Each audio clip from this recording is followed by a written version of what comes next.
नमस्कार। तो आज हम समाचार पे चर्चा में जानेंगे ई पासपोर्ट के बारे में। आखिर ई पासपोर्ट है क्या? क्या ये कोई ऐसा पासपोर्ट है जिसे हम अपने मोबाइल में कैरी कर सकते हैं या ये कोई प्रकार की एक चिप है? चलिए अब हम इसके बारे में जानते हैं एकदम फुल एंड फाइनल। तो जैसा कि बहुत सारे लोग जानते होंगे या जो लोग नहीं जानते उन्हें मैं बता दूं, 24 June in our country is celebrated as passport Seva Divas. अब सब लोग यह पूछेंगे कि 24 जून को ही क्यों सेलिब्रेट किया जाता है। दरअसल 24 जून 1967 को हमारे देश में पासपोर्ट एक्ट लागू हुआ था, तो उसी को सेलिब्रेट करने के लिए और इसमें क्या नए चेंजेस करने चाहिए, इसके लिए यह सेलिब्रेट किया जाता है।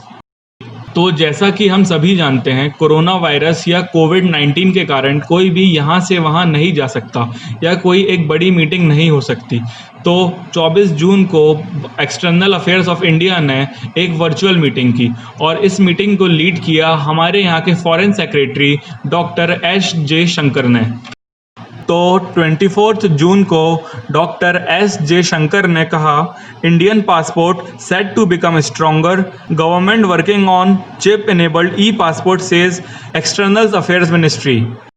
मतलब यह जो ई पासपोर्ट है यह एक इलेक्ट्रॉनिक पासपोर्ट है, सेम वैसा ही जैसा कि आपके एटीएम में एक चिप लगी होती, वैसी ही एक चिप आपके पासपोर्ट में लगी होगी। उस चिप में आपका बायोमेट्रिक, आपका नाम, आपका पता और इत्यादि, इसके बारे में हम आगे जानेंगे।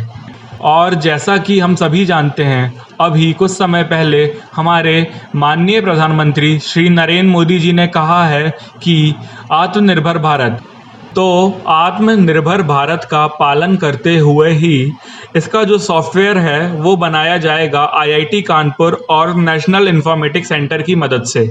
यह जो नए पासपोर्ट बनेंगे इसकी कुछ स्पेशलिटीज़ है। पहला, यह जो नए पासपोर्ट बनेंगे इनकी पेपर क्वालिटी और अच्छी होगी, जो पहले थे उनसे और ज़्यादा अच्छी पेपर क्वालिटी होगी। दूसरा, इसकी प्रिंटिंग क्वालिटी पे भी ध्यान दिया जाएगा। तीसरा, इसमें एडवांस सिक्योरिटी फीचर्स रहेंगे जो कि अपन आगे जाके डिस्कस करते हैं, जिससे किसी के भी पासपोर्ट का कोई गलत इस्तेमाल ना कर सके। और सबसे बड़ी स्पेशलिटीज़ जो इन पासपोर्टों की है वो है कॉन्टैक्टलेस। हाँ जी, यह पासपोर्ट कॉन्टैक्टलेस रहेंगे। इन पासपोर्टों में कॉन्टैक्टलेस इनलेस लगाया जाएगा, जिससे बिना किसी कॉन्टैक्ट के हम इसे वेरीफाई करा पाएंगे। ना ही हमें इसे मशीनों में डालना है, ना ही हमें इसे स्कैन कराना है। क्या कभी किसी ने सोचा है जितने भी गवर्नमेंट डॉक्यूमेंट्स हैं जैसे एनवलप, स्टैम्प, फोल्डर, यह सब कहाँ छपते हैं? यह छपते हैं इंडियन सिक्योरिटी प्रेस नासिक में। तो जो ई पासपोर्ट है वह भी इंडियन सिक्योरिटी प्रेस नासिक में ही छपेगा।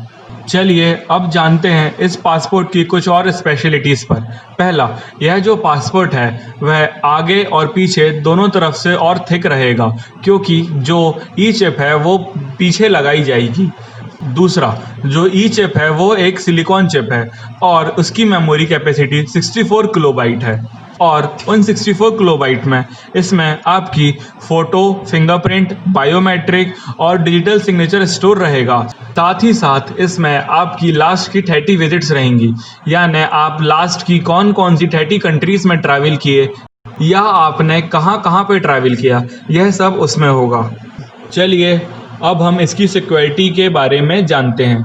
जैसा कि हमको मालूम है इसमें कॉन्टैक्टलेस इनलेस लगाए जाएंगे, तो जब तक कोई भी आपके पासपोर्ट को फिज़िकली टच नहीं करता तब तक आपके पासपोर्ट से कोई छेड़खानी नहीं कर सकता।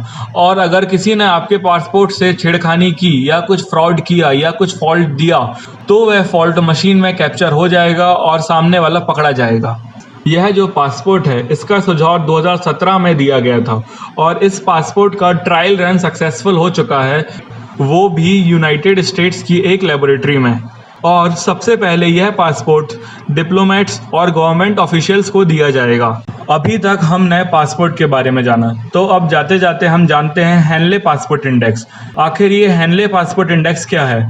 हेनले पासपोर्ट आपको बताता है कि आपका पासपोर्ट कितना स्ट्रॉन्ग है और आप किन देशों में बिना वीज़ा के ट्रैवल कर सकते हैं। जी हाँ, हेनले पासपोर्ट इंडेक्स में सबसे पहला नंबर है जापान का और वह 191 देशों में बिना वीज़ा के ट्रैवल कर सकते हैं। हमारी country India Henley passport index में 84th नंबर पर स्टैंड करती है और हम 58 देशों में विदाउट वीज़ा ट्रैवल कर सकते हैं। Hope you all like the information given by me. Thank you. वंदे मातरम। जय हिंद।